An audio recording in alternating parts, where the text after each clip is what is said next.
मसीह के मधुर नाम में सभी भाई बहनों को मेरी तरफ से जय मसीह की।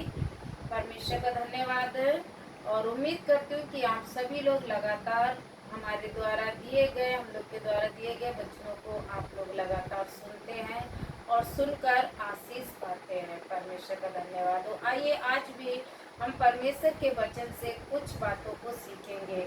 हम निकालेंगे पवित्र शास्त्र बाइबल से मत्ती रचित सुसमाचार अध्याय 26 उसका 41 पद। यहाँ पर इस प्रकार से लिखा है, जागते रहो और प्रार्थना करते रहो कि तुम परीक्षा में ना पड़ो। प्रिय लोगों, यहाँ पर वचन इस प्रकार से बताता है कि जागते रहो और परीक्षा में ना पड़ो। आप सभी जानते हैं कि ये जो है उस समय के विषय में लिखा है जब प्रभु यीशु मसीह को पकड़वाया जा रहा था और प्रभु यीशु मसीह गसमनी बाग में जाके प्रार्थना कर रहे, तो वो अपने 3 चेलों को ले जाके वहां पर बोले कि तुम यहाँ रुको और मैं जाकर प्रार्थना करता हूँ। तो वो उनसे बोल के गया कि तुम जागते रहो और मेरे साथ प्रार्थना करते रहो। तो यीशु मसीह जब वहां पर जाके आत्मा में व्याकुल होकर प्रार्थना करके जब आया तो देखा उसके चेले लोग क्या है, सो रहे। क्यों? क्योंकि उनको बहुत ही भारी नींद थी सता रही। और नींद क्यों नहीं आई? क्योंकि वो रात का समय था, दिन का समय नहीं था, इसीलिए वो लोग क्या कर रहे थे, नींद के मारे सो गए थे। तो यहाँ पर प्रभु यीशु मसीह आता है और उन्हें सोते हुए पाता है। तब वो कहता है कि जागते रहो और प्रार्थना करते रहो कि तुम परीक्षा में ना पड़ो। आज क्या है, आज हम लोग देखते हैं, आज ज्यादातर भाई बहन कोई भी हो, सबसे ज्यादा एक चीज से बहुत ही प्रेम करते हैं। वो चीज क्या है? नींद। आज यदि नींद से बहुत ही ज्यादा प्रेम करने वाले देखे तो ज्यादा से ज्यादा लोग पाए जाएंगे। उनको जो है यदि कोई काम है फिर भी उनको नींद आना है तो वो काम को छोड़ के सबसे पहले नींद से प्रेम करेंगे, यानी सो जाएंगे। और कुछ भी है तो वो नींद से ज्यादा प्रेम करेंगे। सुबह के समय में भी अगर उनको उठाया जाए तो उठते नहीं है, सोते रहेंगे थोड़ी देर और करके, जैसा कि वचन में भी लिखा आलस के वो आलसी के विषय में लिखा है। नीति वचन में आप लोग जानते हैं कि वहाँ पर लिखा आलसी क्या है, अपनी खाट पर करवटें बदलता रहता है। खैर वो अलग बात है, लेकिन यहाँ पर आलसी के विषय नहीं लिखा। लेकिन यहाँ पर क्या है, ये जो है जागने के लिए बताया गया, जो लोग सोते रहते। अब हम लोग क्या है, आप लोग हर समय तो नहीं हम जाग सकते हैं। मान लीजिए रात में भी जागेंगे, दिन में भी जागेंगे, ऐसा तो नहीं है, क्योंकि दिन भर हर एक व्यक्ति काम करता है, घर का काम करता है, बाहर का काम करता है, कुछ भी। लेकिन रात को परमेश्वर ने सोने के लिए बनाया है। क्योंकि अगर दिन रात एक ही रहेगा, दिन ही रहेगा, तो व्यक्ति सोएगा नहीं तो वो कैसे आराम पाएगा। इसलिए 6 से लेके 8 घंटा तक ऐसे शरीर को आराम देना बहुत जरूरी है। लेकिन हमें कब कब परमेश्वर के चरणों में जाके प्रार्थना करना यानी जागना भी बहुत जरूरी है। क्या है, यहाँ पर प्रभु यीशु जब प्रार्थना कर रहे तो उनके चेले लोगों ने क्या किया, वो सो रहे। चाहिए था कि उन्हें भी थोड़ी देर यीशु के साथ मिलकर प्रार्थना करना चाहिए था, लेकिन उन लोगों ने प्रार्थना नहीं की। तो यीशु ने पहले कहा तुम प्रार्थना करो। आया सोते पाया तो बोला कि तुम उठो और प्रार्थना करो कि तुम परीक्षा में ना पड़ जाओ। फिर भी वो सो गए। फिर यीशु मसीह ने आके देखा वो लोग सो रहे हैं, फिर बोला ठीक है कोई बात नहीं, ऐसे करके, मतलब जो नीचे वचन में लिखा हुआ है कि अब सोते रहो। तो हम ये देखते हैं हमारे लिए सबसे ज्यादा जरूरी है जागना। जागना मतलब हम अगर दिन में प्रार्थना करते हैं अच्छा है, लेकिन रात में भी जाग के प्रभु यीशु मसीह के लिए यानी परमेश्वर के लिए हमें थोड़ा बहुत समय जरूर देना चाहिए। उस समय, क्योंकि परमेश्वर का वचन कहता है जो है किसी भी वक्त तुम पुकारो मैं सुनूंगा। प्रभु यीशु मसीह हर समय हमारी प्रार्थनाओं को सुनता है। यदि हम रात के 1 बजे प्रार्थना करेंगे, मान लीजिए यहाँ पर रात का 1 बज रहा है, हम यहाँ पर उठ के प्रार्थना करेंगे, तब परमेश्वर सुनेगा। ऐसी जगह जहाँ पर उस समय यहाँ रात में 1 हो रहा, वहाँ पर दिन का 1 बज रहा है, वहाँ पर वो प्रार्थना करेगा, वहाँ पर भी यीशु मसीह सुनेगा।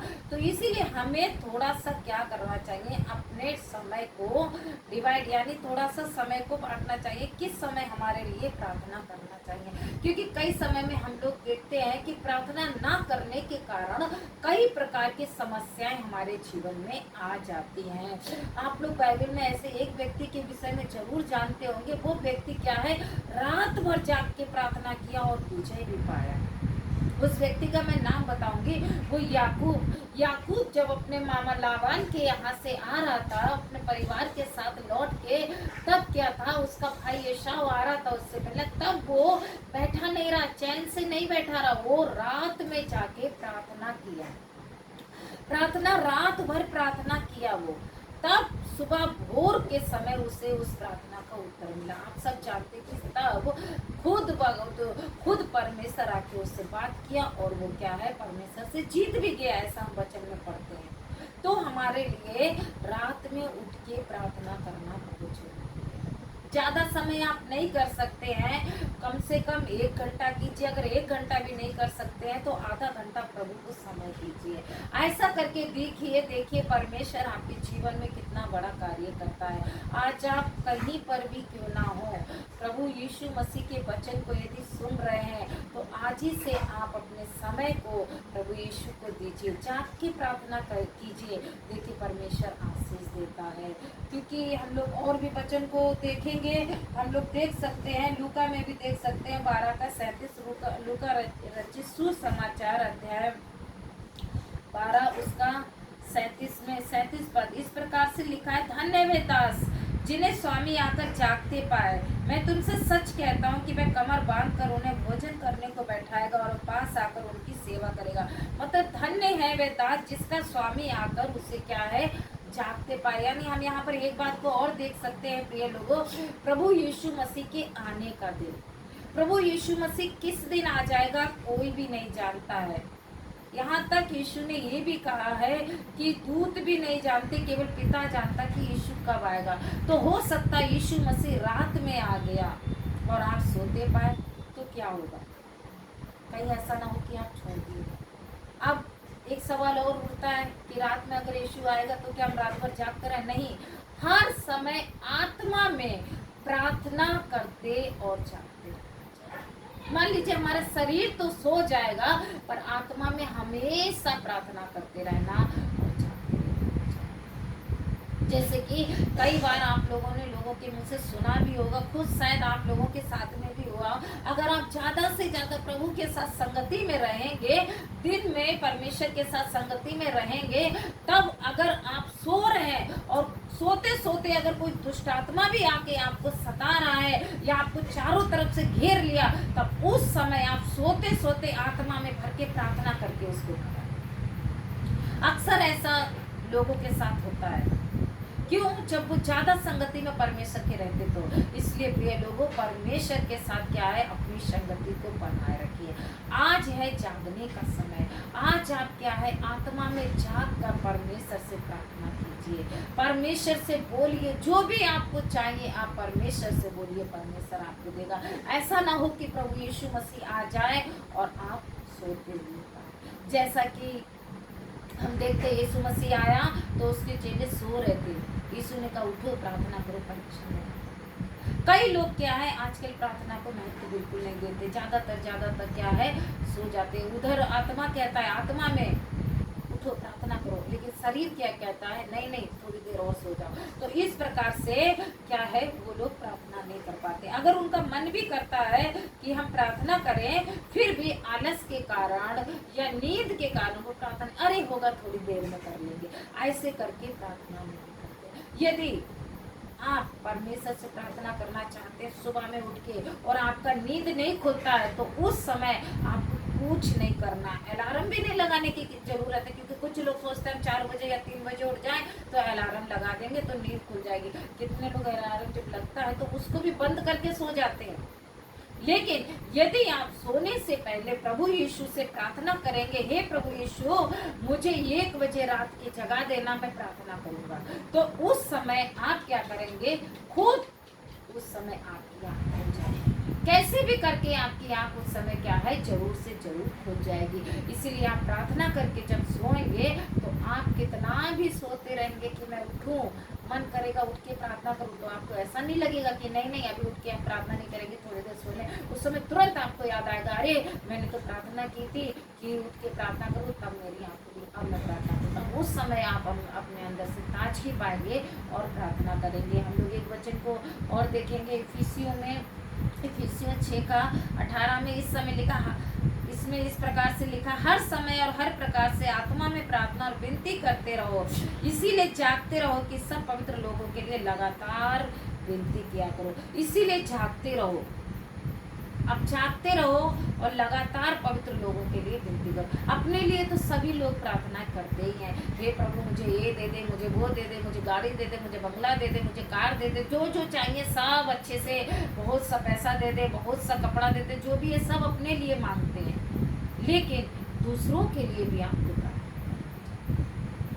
दूसरों के लिए, जैसे हमारे देश का प्रधानमंत्री हो गया, मुख्यमंत्री हो गया, जो भी उनके लिए भी प्रार्थना करना चाहिए। तो यहाँ लिखा, हर समय हर प्रकार से आत्मा में प्रार्थना और विनती करते रहो, इसीलिए जागते रहो कि सब पवित्र लोगों के लिए लगातार विनती किया करो। तो प्रिय लोगों, आज क्या है, जाग कर परमेश्वर के सम्मुख में आप अपना समय बिताइए। देखिए प्रभु आपको कितना आशीष दे रहा है। इसके साथ साथ अपने साथ साथ आप दूसरे लोगों के लिए प्रार्थना कीजिए। हो सकता आज दूसरे लोगों के लिए आपकी प्रार्थना की आवश्यकता है, आप उसको जानते भी नहीं है, लेकिन ऐसे ही आप उसके लिए प्रार्थना करेंगे, हर एक के लिए बोल के प्रार्थना करेंगे, तब क्या करेगा, परमेश्वर आपको आशीष करेगा। आइए आज के वचन के द्वारा परमेश्वर आप सबको आशीषित करे, प्रार्थना करेंगे। प्रभु यीशु मसीह आपका धन्यवाद देते पिता परमेश्वर, आज के वचन के द्वारा जो प्रभु जी आपने दिया, इसलिए आपका धन्यवाद। ओ प्रभु जी, आपके वचन के द्वारा जो हम लोग पिता परमेश्वर इस वीडियो को भेजते हैं, देखने वाले हर एक भाई बहन प्रभु जी आपके वचन को सुन के आशीषित पाए पिता परमेश्वर, और जिस प्रकार से हम सिखाते हैं उसी प्रकार अपना जीवन बिताने के लिए प्रार्थना करते प्रभु।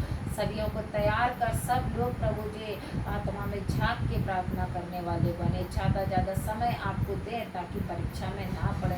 जैसे पहले लोग प्रार्थना करते थे, परीक्षाओं से बचते थे, आज भी प्रभु जी ऐसे लोगों को आप ढूंढते हैं, हर एक को आपके हाथों में सौंप देते हैं। यीशु मसीह के नाम से पिता से मांगते हैं, आमीन आमीन। सबको जय मसीह की, गॉड ब्लेस यू।